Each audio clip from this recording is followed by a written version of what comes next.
Assalamualaikum warahmatullahi wabarakatuh. Alhamdulillah hamdan katsiran tayyiban mubarakan fihi kama yuhibbu rabbuna wa yardah. Asyhadu an la ilaha illallah wahdahu la syarikalah wa asyhadu anna sayyidana wa nabiyyana Muhammadan abduhu wa rasuluhu la nabiyya ba'dah. Allahumma salli wa sallim wa barik ala nabiyyina Muhammadi wa ala ali Muhammad. Amma ba'du, pendengar Dakta dimanapun berada sore ini, berbahagia sekali saya Haji Acep Basuni dari studio yang ditemani Bapak Toto Wahyudi dari pagi sampai sore ini. Luar biasa Mas Toto. Bagi yang sudah berkumpul bersama keluarga, semoga Anda berbahagia selalu. Dan bagi saudara yang masih berada atau di perjalanan, semoga selamat menuju tujuan, kembali ke rumah. Dan bagi saudara yang masih berada di tempat tugas, tempat bekerja, semoga Anda selalu mendapatkan berkah Allah. Dari studio, saya Haji Acep Basuni mengucapkan selamat mengikuti, semoga bermanfaat. Yang sore ini insya Allah tidak kalah menarik, judulnya luar biasa terkait infak. Dan ini ada korelasi serta hubungannya dengan ayat sebelumnya. Di pekan kemarin di ayat 27. Dan saat ini 38, 38, 39, 40 dan 41 dan 42. Insyaallah kita akan sampaikan dalam waktu kisaran 45 menit atau lebih kurang 1 jam. Dan dari studio kami mengucapkan selamat mengikuti. Sore ini kita baca dalam surat keempat An-Nisa ayat tadi. Dan kita sampaikan termasuk korelasi hubungan ayat ini dengan ayat-ayat sebelumnya. Karena kalau Quran itu selalu ada irtibat, korelasi dengan ayat-ayat sebelumnya.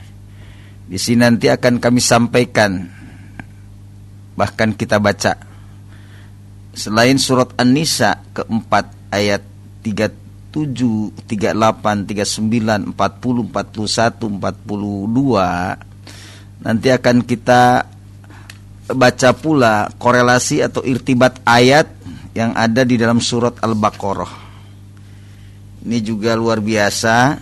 Dalam surat ini ada kisaran 3 ayat yang memiliki irtibat atau hubungan dengan ayat surat An-Nisa, surat keempat 37, 38, 39, 40, 41 dan sampai dengan 42. Nanti akan kita baca lebih dahulu untuk keberkahan kita semua Bapak sekalian. A'udzubillahi minasyaitonir rajim. Walladzina yunfiquna amwalahum ria'an nasi wa la yu'minuna billahi wa la bil yaumil akhir wa man yakunish syaitanu lahu qarinan fasa'a qarina. وَمَاذَا عَلَيْهِمْ لَوْ آمَنُوا بِاللَّهِ وَالْيَوْمِ الْآخِرِ وَأَنفَقُوا مِمَّا رَزَقَهُمُ اللَّهُ وَكَانَ اللَّهُ بِهِمْ عَلِيمًا.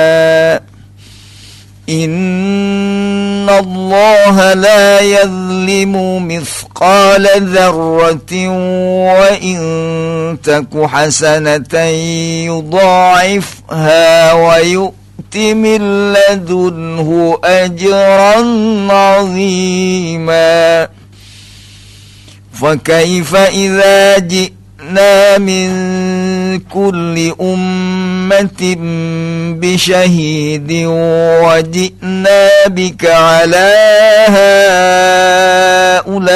هؤلاء شهيدا يومئذ يود الذين كفروا وعصوا الرسول لو تسوى بهم الأرض ولا يكتمون الله حديثا صدق الله العظيم. Maha benar Allah dari segala firman-Nya. Ayat ini kita terjemahkan terlebih dahulu. 38. Wallazina, dan orang-orang yang menginfakkan hartanya karena riya kepada orang lain, dan orang-orang yang tidak beriman kepada Allah dan tidak pula kepada hari akhir.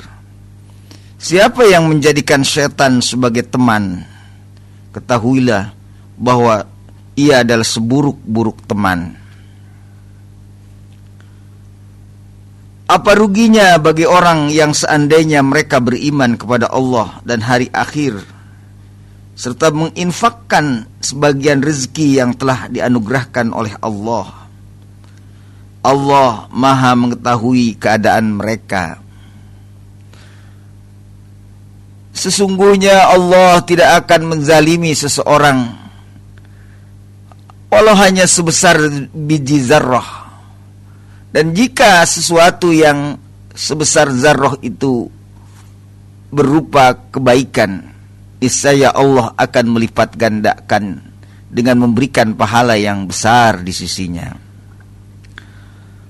Lalu bagaimanakah keadaan manusia kelak pada hari kiamat jika kami mendatangkan seorang saksi Rasul dari setiap umat, serta kami mendatangkan engkau Muhammad sebagai saksi atas mereka? Pada hari itu orang-orang kafir dan durhaka terhadap Rasul, yakni Nabi Muhammad, berharap seandainya mereka diratakan saja dengan tanah, atau dikubur, atau hancur, mereka menjadi tanah, padahal mereka tidak dapat menyembunyikan sesuatu apa yang terjadi dari Allah. Rekan dakta yang dirahmati Allah, saya sampaikan di sini ayat tidak ada asbab nuzul yang berupa tarikh, hanya sekedar memberikan penyemangat untuk orang-orang yang berinfak, yang bersedekah. Tepat kalau saya sampaikan ini dalam 1 atau mungkin 2 hari lagi kita akan menghadapi bulan suci Ramadan, bulan yang penuh berkah, bulan yang penuh ampunan, yang ketika ia bertobat diterima tobatnya oleh Allah, dan ketika ia sedekah maka akan dilipat gandakan pahala sedekahnya. Tepat kalau hari ini kita sampaikan, dan selalu saya mengingatkan kepada kita semua sebagaimana doa Rasulullah, ya Allah berikan kami keberkahan di bulan Sya'ban dan sampaikan usia kami ke dalam bulan Ramadan. Ini insya Allah dalam beberapa hari ke depan, mungkin bukan lagi tapi jam yang terus berputar sampai menunggu pengumuman pemerintah perihal kapan kita memulai saum. Maka saat ini saya dan untuk kita semua mengingatkan, selain permohonan Ya Allah, beri keberkahan Rajab dan Sya'ban, dan sampaikan usia kami ke dalam bulan suci Ramadan, dan hasil maksud serta tujuan, hasil maqasidana. Ini doa yang warid dari Rasulullah, yang setiap ada tiba Rajab, bulan Sya'ban, sampaikan ke dalam bulan suci Ramadan. Maka doa dan pinta kita mudah-mudahan dikabul, diijabah oleh Allah. Kita sampai ke dalam bulan yang penuh berkah dan penuh ampunan.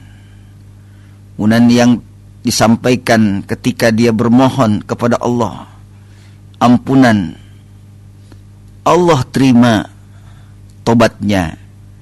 Dan bagi yang ia mengeluarkan sedekah, infak, atau apapun bentuknya, maka Allah akan terima sedekahnya, infaknya. Bahkan kesempatan baik ini saya sampaikan mulai ayat yang 38 ini adalah orang-orang yang menginfakkan harta mereka dengan ria'an nas. Ini artinya adalah orang yang sedekah, berinfak semata-mata bukan lillah, karena Allah. Ia kepingin dilihat orang, atau dengan kata lain disebut riya. Dan ini salah satu di antara penyakit hati, bahkan akan menghilangkan pahala sedekah. Maka di sini stressing, dan bahkan nanti kita akan baca irtibat serta hubungan yang ada di dalam surat lain, yakni dalam surah Al-Baqarah 261. 3 ayat ini pun beruntun, berturut-turut. Yang tadi dibacakan, di mana adalah di ayat 261 surah Al-Baqarah, ayat 263, 262, bahkan di ayat 264 sebagai korelasi atau irtibat ayat selain surat An-Nisa, ayat yang tadi baru kita baca. Nah, inilah karakter Quran sebagai melengkapi berhubungan antara ayat yang satu dengan ayat yang lain. Terbukti ada pula tentang infak dan sedekah yang ada di dalam surah Al-Baqarah di ayat 261, 262 dan 263, bahkan sampai dengan 264. Rekan data yang dirahmati Allah, ini dalam rangka menyemangati kita menghadapi bulan suci Ramadan untuk memperbanyak sedekah, karena di dalamnya adalah sedekahnya akan dilipat gandakan. Yang lainnya dosanya akan diampuni oleh Allah. Ini menyemangati kita. Maka kalau di bulan lain kita biasa-biasa saja, infak biasa, sedekah mungkin biasa. Nah, ketika kita ada di bulan suci Ramadan, keberuntungan kita dengan syukur kepada Allah melalui infak dan sedekah yang tentu lebih banyak daripada bulan-bulan yang biasa-biasa saja. Kan kalau Sayyidina Umar selalu disampaikan di berbagai keterangan bahwa jadikan Ramadan itu adalah Ramadan muwadda, Ramadan yang tidak pernah ketemu lagi. Artinya bulan yang memang betul-betul akan pamit. Ini Sayyidina Umar. Seperti apa kalau orang berpamitan untuk tidak kembali lagi? Itu maknanya adalah untuk meningkatkan ibadah kepada Allah.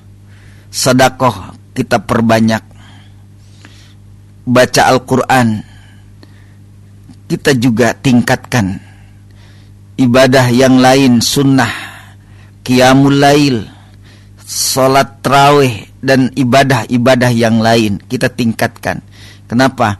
Karena di sana adalah bulan yang ketika digelar pahala dari Allah.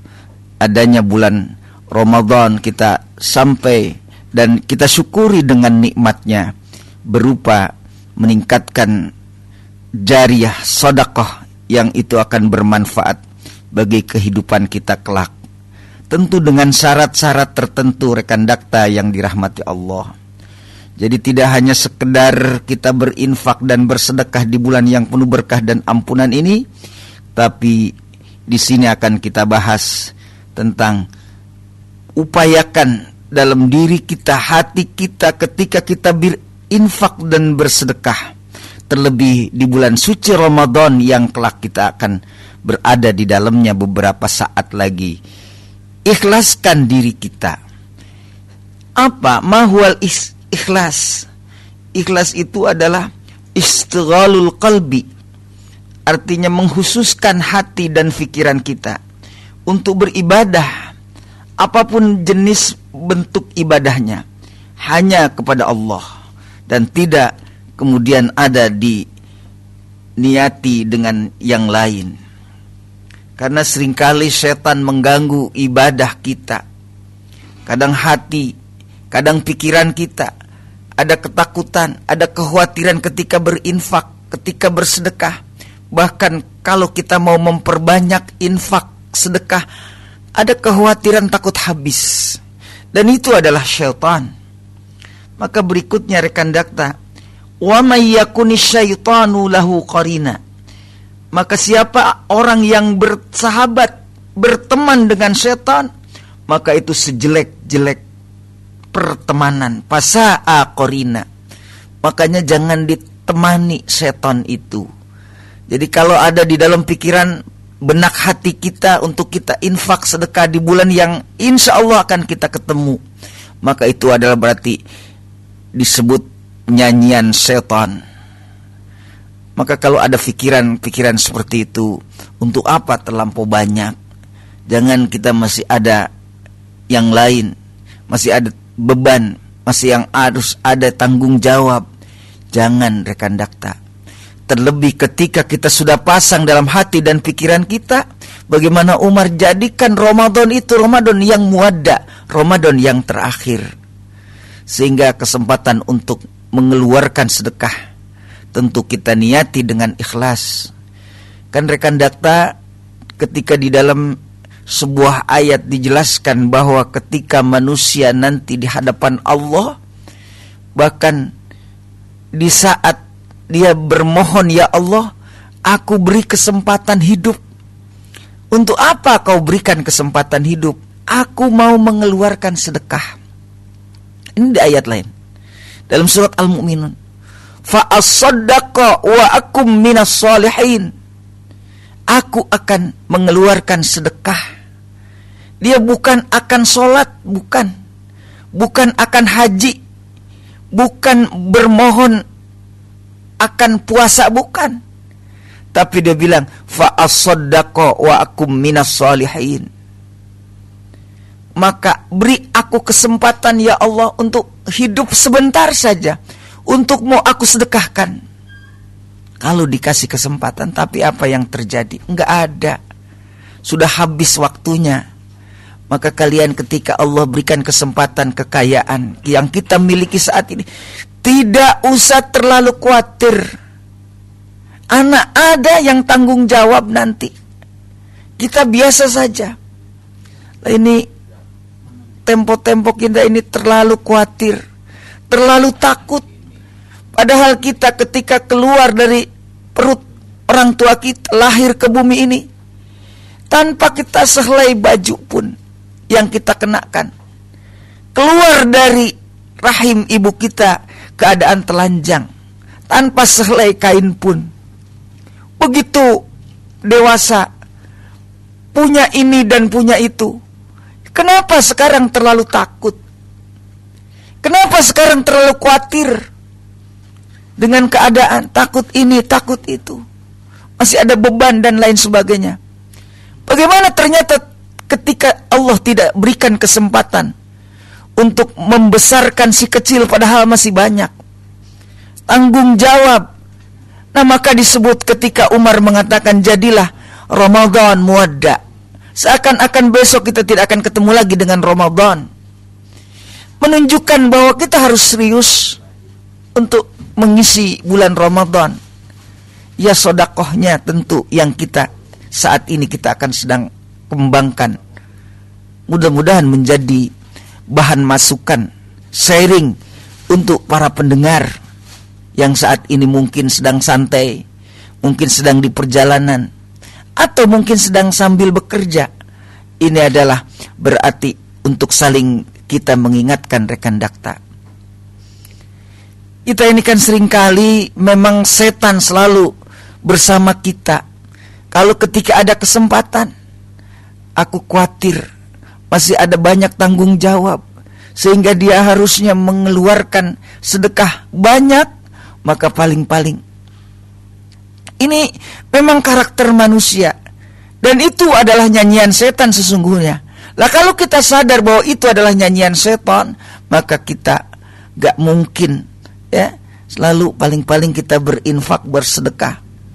Kalau hebatnya itu paling 5-10 ribu. Ya, itu kita lihat karakternya kita. Kenapa kita terlalu takut? Sehingga lagi-lagi kan yang terjadi kalau itu kotak infak, kotak amal berjalan di masjid, banyaknya itu setelah dihitung cuma 2000-an, itu pun yang lecek. Masya Allah.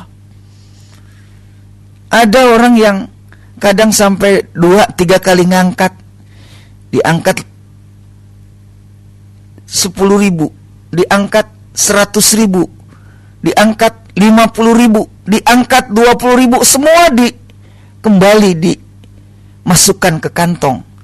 Begitu dicari yang terakhir, yang terkecil, 2.000 rupiah, itu baru yang dikeluarkan dan dimasukkan ke dalam kotak amal. Dan ini yang sering terjadi di tengah-tengah. Kita ini mau apa? Takut apa? Takut habis, takut gak kebagian anak-anak kita. Gak usah rekan dakta yang dirahmati Allah. Semua amanah dari Allah. Ketika Allah titipi ini harta dan kekayaan yang sewaktu-waktu kami ambil. Rekan dakta, kadang-kadang mohon maaf, Allah ini mengambil caranya kadang menyakitkan, kadang-kadang. Bagaimana ketika harta kekayaan yang kita kumpul-kumpulkan setiap saat, pagi, sore, pulang malam, berangkat anak keadaan tidur, pulang sudah tidur, selalu setiap hari, dan nyaris tidak ada waktu untuk beristirahat, selalu mencari dunia dan dunia, kerja dan kerja. Ini rekan. Tapi ketika Allah akan mengambil kekayaan yang kita kumpul-kumpulkan setiap saat, yang nyaris tidak ada waktu untuk kita beribadah sedikit pun, selalu mencari uang, dan kita lupa padahal di sana ada peluang, di sana ada bulan berkah, bulan yang berinfak dilipat gandakan, bulan Ramadan. Di sana ada yatim, di sana ada orang-orang miskin, di sana ada janda-janda yang membutuhkan. Kenapa kita begitu takut, begitu sulit berinfak dan bersedekah? Kita kumpul-kumpulkan, begitu kumpul lupa Allah ternyata mengambil dengan caranya sendiri. Yang kita kumpul-kumpulkan, kita lupa sedekah. Maka kemudian setelah kumpul, Allah ambil dengan caranya sendiri. Kadang Allah mengambil harta seseorang dengan api, dengan ditipu orang, dengan banjir, apalagi sekarang. Sedang luar biasa Allah menguji rekan dakta. Seperti apa saudara-saudara kita yang ada di Sumatera sana, sedang diuji oleh Allah. Sejenak habis dengan air, Air ini tentaranya Allah yang gak bisa ketika dia memang sudah Allah kirim. Itu gak bisa ditolak. Kenapa ini kita kumpul-kumpulkan dan tanpa sadar kalau ternyata ketika Allah ambil seketika habis rekan dakta yang dirahmati Allah. Ini cara Allah mengambil orang pelit, orang yang takut ketika dia berinfak, ketika dia bersedekah. Selalu lagi-lagi 2.000 dengan uang yang lecek. Masya Allah. Kalau ini uang 2.000-an bisa ngomong, ya Allah gua lagi. Untung ini uang 2.000 gak bisa ngomong. Karena faktanya di masjid di mana-mana mesti 2.000-an itu. Yang 5.000, yang 10.000. Kenapa? Sayang rekan dakta. Bagaimana ketika kita sayangi ternyata Allah ambil dengan caranya sendiri. Ditipu orang, dipalak, dihabisi dengan air, dibakar. Apa yang ada dan tersisa? Ini cara Allah mengambil, dan sangat menyedihkan tentu rekan dakta yang dirahmati Allah. Sekarang apalah artinya penghasilan yang setiap saat kita cari-cari, kita akumulasikan per setiap bulan, mendapatkan tidak sedikit ternyata 25 juta sebulan. Kalau setahun sudah berapa? Sudah puluhan juta kita dapat uang hasil usaha kita.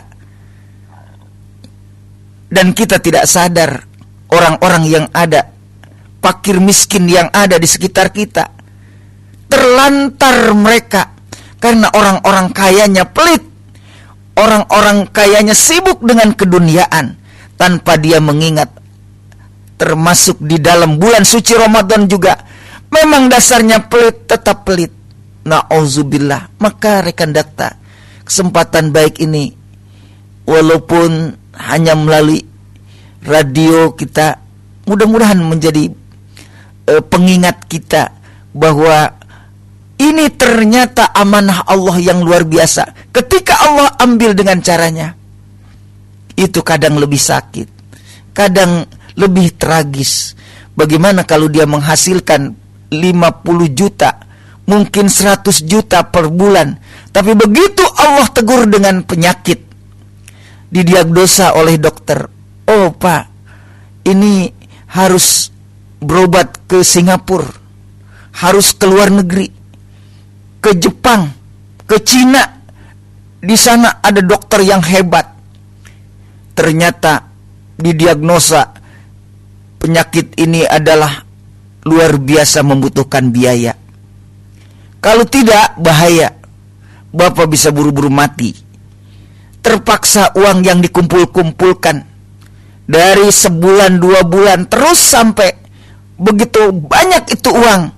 Tapi karena kita lupa dengan fakir dan miskin, dengan anak-anak yatim, janda-janda jompo yang terlantar rekan dakta, kita pelit, tetapi Allah mengambil caranya dengan cara yang hebat, dan kadang-kadang dengan cara yang sangat menyakitkan. Terpaksa harus berobat ke Singapura, ke Jepang, berobat ke Cina, bahkan dengan lebih dari apa yang dihasilkan selama ini. Mungkin 50 juta per setiap tahun, tapi Allah mengambil dengan cara yang caranya sendiri dan lebih menyakitkan. 100 juta habis karena harus berobat ke luar negeri. Ini rekan, maka kita harus berpikir hikmahnya apa yang saat ini ketika kita ada di dalam bulan suci Ramadan. Yuk melalui mimbar yang luar biasa ini berharga, kita mudah-mudahan menyentuh hati dan pikiran kita. Ketika ada pikiran, jangan terlalu banyak. Setan itu, setan. Maka sini ditekankan, wa may yakunis syaitanu lahu qarina. Maka siapa orang yang bersahabat dengan setan, maka sejelek-jeleknya sahabat, sejelek-jeleknya pertemanan dengan setan. Karena setan selalu menyanyikan untuk apa? kamu berikan banyak-banyak, sayang nanti ada keluargamu, nanti ada anak-anakmu yang nanti harus kau tanggung. Selalu maka yang keluar dari kantongnya hanya 2.000, paling banter 5.000. Pelit, na'udzubillah. Maka kemarin di ayat yang saya baca sebelum ayat ini, walladzina yabkhaluna wa ya'muruna an-nasa bil bukhli. Ketika mensifati orang-orang yang berbuat baik, tidak mau dengan orang tua, tidak berbuat baik dengan karib yang jauh dan dekat, tidak mau berbuat baik kepada orang-orang yang yatim, tidak berbuat baik dengan orang-orang miskin, tidak berbuat baik dengan sahabat dan orang-orang yang memiliki tanggung jawab. Itu adalah orang-orang yang yabkhaluna wa ya'muruna an-nasa bil bukhli. Bahkan orang-orang yang disifati adalah orang yang pelit, dan pelit itu adalah termasuk teman atau koleganya syaitan. Dan orang-orang yang berkolega dengan setan, orang-orang yang berteman dengan setan adalah sejelek-jeleknya manusia. Maka rekan dakta, dalam beramal ternyata di sini juga dipesankan.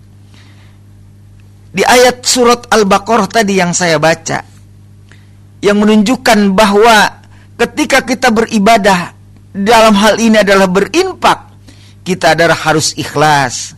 Wa ma umiru illa liya'budullah mukhlisin.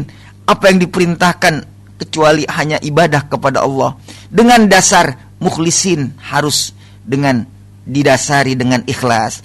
Nah, maka dikata disebut ri'a itu adalah agar hindarkan daripada penyakit hati yang ini seringkali ada dan bersarang di setiap pikiran hati kita, yang disebut dengan riya. Na'udzubillah. Dan riya itu adalah menghilangkan daripada pahala puasa. Bahkan rekan dakta yang tadi disebut dengan irtibat ayat yang ada dan terdapat dalam surah Al-Baqarah ayat 264. Hei orang-orang yang beriman, jangan kalian membatalkan sedekah kalian. Dengan apa dibatalkan? Bil manni, dengan menyebut-nyebut. Dia itu kalau kagak karena gua nggak bakal jadi apa-apa loh. Itu adalah bil manni. Ini di ayat 264 sebagai melengkapi bahwa kita harus bersedekah dengan ikhlas. Menyebut-nyebut itu termasuk adalah orang yang bersedekah yang dengan didasari atau diakhiri dengan menyakitkan. Rekan, kita seringkali kalau di dalam sedekah itu kadang suka begini. Kalau melihat seorang pemulung, orang peminta-minta, orang miskin, mereka menadahkan tangan, kita berikan sambil kita mengatakan, lu itu adalah menyakitkan. Lu tuh emang gak ada lagi kerjaan, cuma minta-minta. Jangan rekan dakta. Dan ini diamanati oleh Allah. Maka bagaimana dicontohkan pula oleh Allah dalam ayat ini. Famathaluhu kamathali safwanin alaihi turab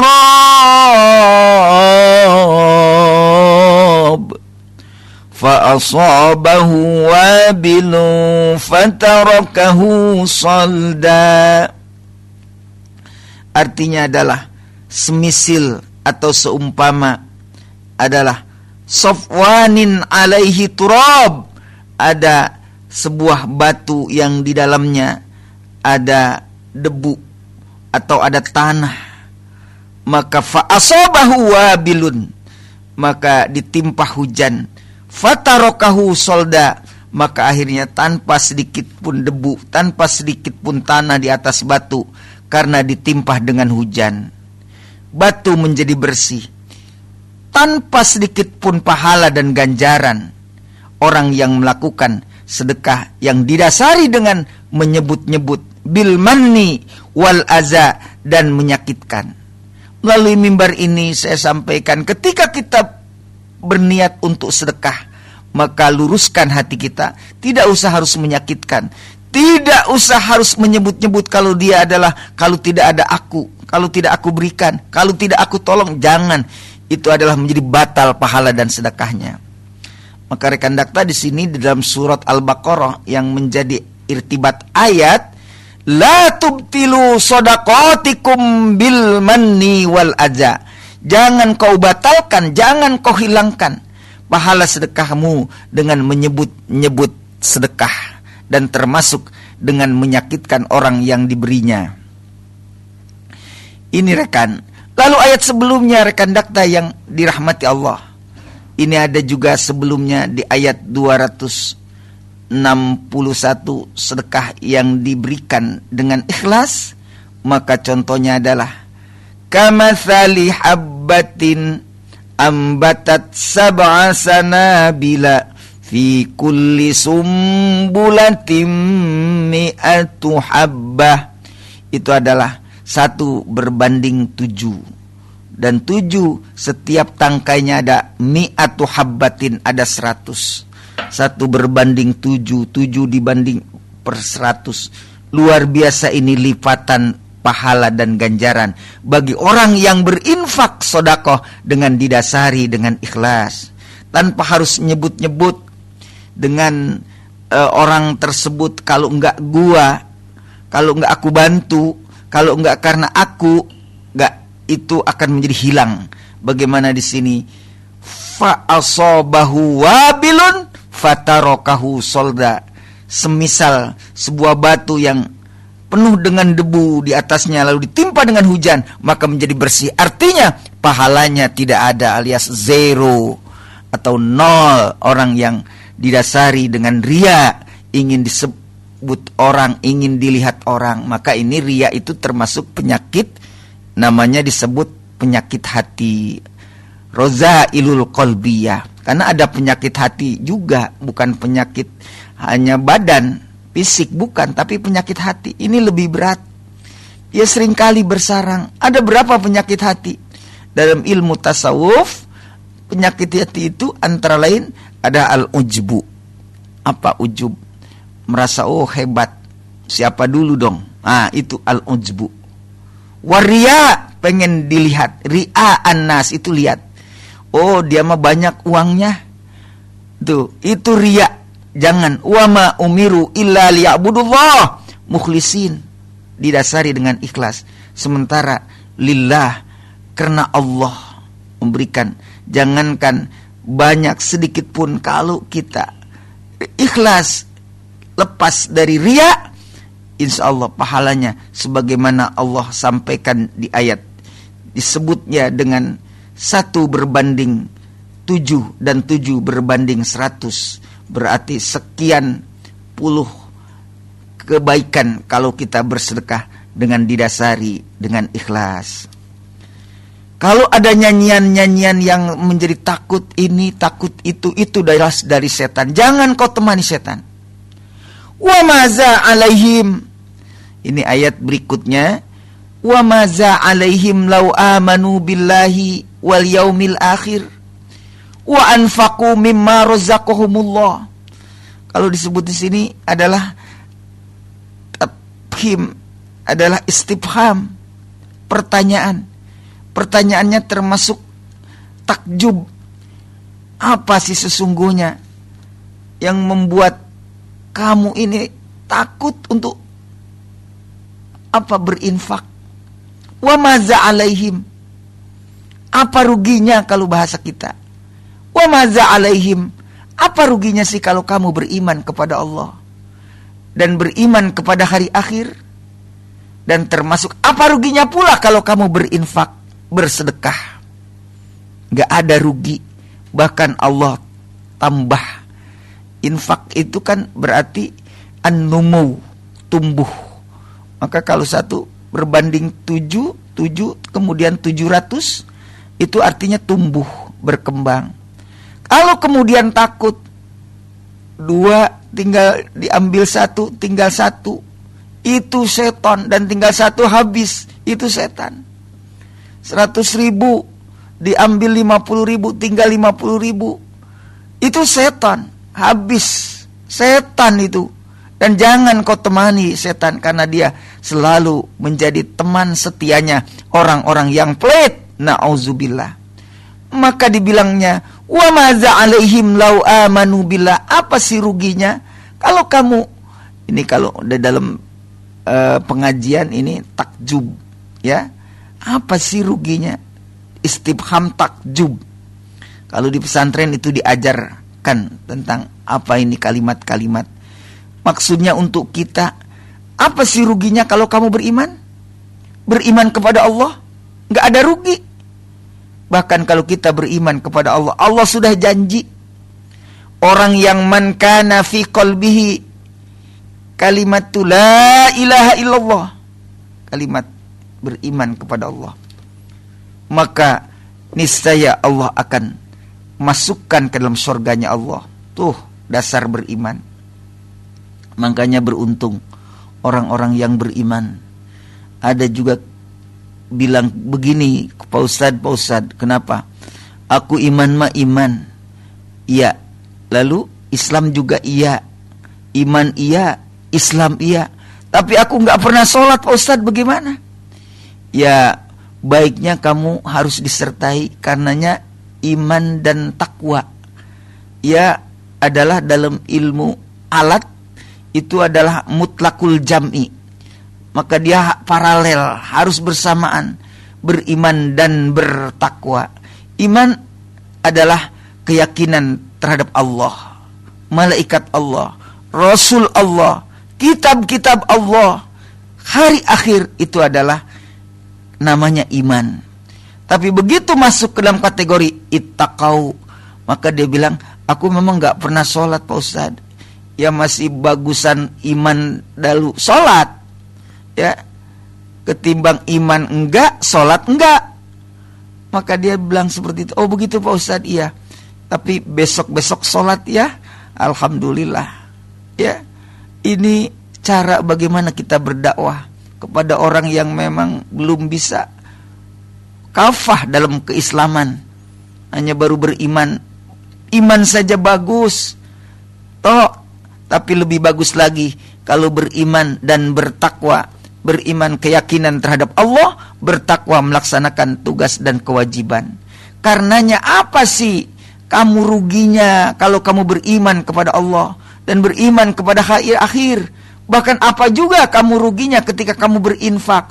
Bahkan di sini rekan dakta, mimma rozaqahumullah, dari sebagian.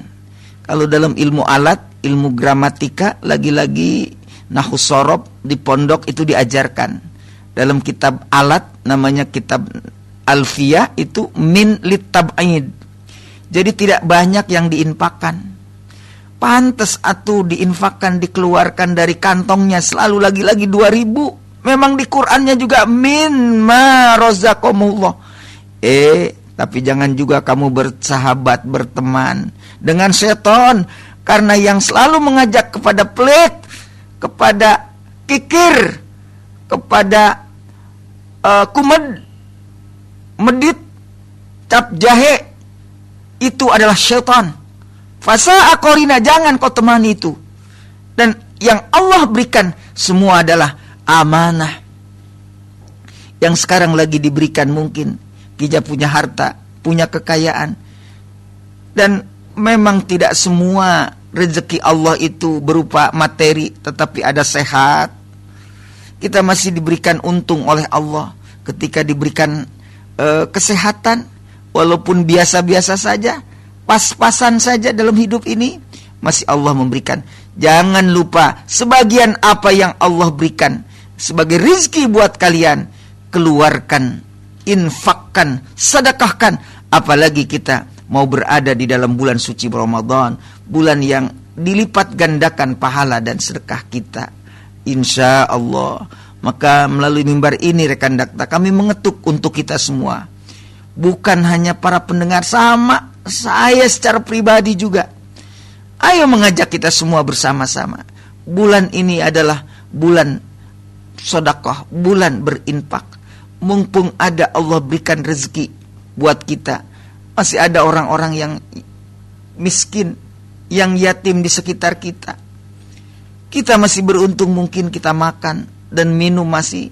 Tapi bagaimana orang-orang yang ada di sekitar kita membutuhkan bantuan kita? Ayo kita berikan mereka. Ini sebagai bentuk dorongan tawasau bil haqqi wa tawasau bis sabri. Lalu di ayat 40 rekan dakta, ini penekanan annallaha la yadlimu mithqala dzarratin wa in taku hasanatan yudha'ifha wa yu'ti min ladunhu ajran 'azima. Jika itu kebajikan, pasti Allah lipat gandakan. 1 jadi 7, 7 jadi 100, 100, 100 jadi 700. Ini lipatan pahala yang Allah berikan bagi orang yang berinfak dan sedekah. Di bulan suci Ramadan kah? Di setiap saat. Bahkan rekan dakta ini dianjurkan oleh Allah Subhanahu wa ta'ala. Yang memang dalam keterangan ketika tadi saya sampaikan, ya Allah, aku beri kesempatan hidup. Enggak usah lama-lama ya Allah. Semenit saja, sebentar untuk mengasihkan, untuk memberikan harta kekayaan aku yang aku kumpul-kumpulkan. Aku sudah lebih dulu kau ambil. Aku tidak menikmati ini. Biar aku mau berikan hari ini. Untuk apa? Itu sedekah. Bukan aku mau sholat, bukan aku mau saum, bukan aku mau haji, tapi beri kesempatan sebentar saja untuk aku melakukan sedekah. Fa asaddaqa wa akum minas sholihin. Dan sekecil apapun Allah tidak akan kurangi sedikit pun. Innallaha la yadlimu mithqala dzarratin. Tuh, zarrah, sebiji sawi, sangat kecil kebaikan kita, sangat kecil nilainya sedekah kita. Tapi ini jangan kemudian dijadikan pedoman, sing penting ikhlas walaupun sedikit. Ya kalau cuma ikhlas dasarnya walaupun sedikit, kita mau bikin masjid kayak apa lamanya? Ya yang penting ikhlas, ya ikhlas semua, ikhlas, ikhlas, ikhlas, semua 1000. Ikhlas, ikhlas, ikhlas, ikhlas, semua 2000. Kapan mau jadi itu masjid? Tapi sejatinya ikhlas dan besar itu di dalam Al-Quran jelas.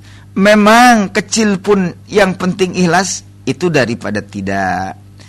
Yang pasti baiknya hasanahnya itu adalah merupakan janji Allah yang tidak mungkin bohong, ya, dan itu akan Allah berikan di mana? Ketika kita berada di alam dunia rekan dakta. Mohon maaf, ketika kita berada di alam akhirat, itu yang akan kita dapatkan sebagai buah daripada amal kita ketika kita berada di dunia, terlebih di bulan suci Ramadan. Maka berikutnya, fakaifa idza ji'na min kulli ummatin bi syahidin wa ji'na bik bika ala haula'i syahida. Maka bagaimana kalau aku datangkan dari setiap umat kelak nanti umat Rasulullah, dan akan menjadikan kebanggaan bagi beliau saat nanti di yaumal akhir, di yaumal kiamah. Bagi setiap umat punya adalah saksi, adalah menjadi kebanggaan. Dengan siapa kita? Dan kita berada di bawah bendera siapa? Di bawah benderanya Rasulullah. Umatnya menjadi kebanggaan baginya karena umat beliau itu sangat luar biasa. Banyak rekan dakta yang dirahmati Allah. Wajibna bika ala haula'i syahida. Maka kami datangkan mereka atas nabi-nabi Allah. Bukan hanya Nabi Muhammad tentu, nabi-nabi sebelumnya juga yang memiliki syariat dan memiliki umat. Dan itu akan menjadi syahidan, saksi bagi umat kelak di yaumal qiyamah. Tapi sehebat-hebatnya yang menjadi saksi nabi-nabi Allah itu adalah tetap Nabi Muhammad adalah yang memang oleh Allah diizinkan untuk memberikan pertolongan atau disebut dengan syafaat. Dikala manusia seluruhnya umat yang ada dari mulai Nabiullah Adam alaihissalam sampai yang terakhir di saat nanti ba'sun fil kubur, ada syafaat yang paling besar disebut dengan syafaatul uzma. Dari siapa itu? Dari Rasulullah sallallahu alaihi wasallam. Rekan dakta, pada hari ini yakni disebut hari kiamat di ayat 42. Yauma idzi yawaddul ladzina kafaru wa sa'u rasula law tusawwa bihimul ardh. Kalau ini saya terjemahkan bebas rekan dakta. Suatu ketika nanti orang-orang kafir yang kufur, tidak percaya dengan Allah, kemudian dia juga melakukan perbuatan maksiat kepada Rasul Allah, wa asawur rasula, ia ketika sudah berada di alam mahsyar tadi nanti, ia akan ada sebuah penyesalan yang sangat amat bagi orang tersebut. Apa penyesalannya? Lau tusawwa bihimul ardu. Ini penyesalan orang-orang kafir di hari kiamat nanti. Dan penyesalan orang-orang yang durhaka terhadap Allah dan Rasulnya, itu nanti tidak akan ada artinya. Penyesalan berarti termasuk tadi yang disebut dengan, ya Allah beri aku kesempatan hidup, mau aku sedekahkan hartaku semua, percuma. Itu ada penyesalan yang tidak memiliki arti. Maka melalui mimbar ini, mengpeng kita diberikan harta kekayaan, mengpeng pula diberikan kesempatan untuk bisa memberikannya. Saat ini orang-orang yang ada di sekitar kita, mungkin ada fuqara, ada masakin, ada sabilillah, ada amilin, ada pengelola, ada ibnu sabil, dan yang lainnya. Itu kesempatan baik untuk jangan kemudian kita sia-siakan. Hartanya ada, kita terus setiap saat, bahkan 11 bulan tanpa henti kita mencari rezeki Allah. Kalau bulan ini untuk kemudian kita kembalikan untuk hak-hak mereka. Ada fuqara, ada masakin. Maka di sini disebut penyesalan orang-orang kafir dan orang-orang yang durhaka terhadap Allah dan Rasulnya dengan kata lau tusawwa bihimul ar. Tapi apa juga artinya penyesalan itu? Hei orang-orang kafir, hei orang-orang yang durhaka terhadap Rasulullah, tidak ada manfaatnya. Termasuk penyesalan kepingin dihidupkan, walaupun hanya 1 detik untuk kami sedekahkan, tidak ada manfaatnya. Maka mumpung ada manfaatnya saat ini, diberi kesempatan hidup, diberi sehat, diberi harta, diberi kesempatan, bahkan diberikan otoritas, kita punya jabatan, manfaatkan jabatan itu. Punya harta kekayaan, manfaatkan kekayaan itu, mumpung Allah berikan kesempatan. Maka kalimatnya ini disebut dengan lau tusawwa. Lagi-lagi adalah syartiyah, lagi-lagi adalah sebagai syarat. Kalau nanti aku mohon diratakan saja dengan tanah, ya Allah, apa penyesalan orang kafir? Enggak mungkin, ya. Ini kan memang orang-orang kafir itu kayak gitu. Kalau sudah di akhirat, dibilang katanya, ya Allah, ini kuntu turaba. Dibilang, ya laitani kuntu turaba. Ya Allah, jadikan aku tanah. Kalau tanah mah mungkin tidak akan sakit. Kalau ini aku dibakar di dalam nerakanya Allah, aku merasa sulit, aku merasa sesak, dan sebagainya. Tapi udah aku mohon, tapi apa penyesalan dia? Tidak ada artinya, rekan dakta. Jadi kesempatan baik yang luar biasa ini, Masya Allah, buat mengingatkan kita semua. Yang pertama ini adalah luruskan ibadah kita dengan ikhlas lillahi ta'ala. Lalu kemudian di sini ada pertanyaan, apa ruginya beriman kepada Allah? Apa ruginya berinfak dan bersedekah? Tidak ada, semua dalam, dan Allah melipat gandakan. Dan orang-orang kafir nanti mengalami penyesalan yang luar biasa. Tapi penyesalan itu tidak ada artinya buat mereka orang-orang kafir yang durhaka kepada Rasulnya. Wallahu a'lam bishawab. Demikian rekan dakta yang dirahmati Allah ini, mudah-mudahan bermanfaat bagi kita. Insyaallah minggu yang datang dengan bahasan yang lain tentang sholat, lagi-lagi dari bahasan dari awal sampai ini merupakan closing, yakni di dalam surat An-Nisa. Demikian, dan Haji Acep Basuni mohon undur diri. Mudah-mudahan bermanfaat. Allahul muwaffiq. Assalamualaikum warahmatullahi wabarakatuh.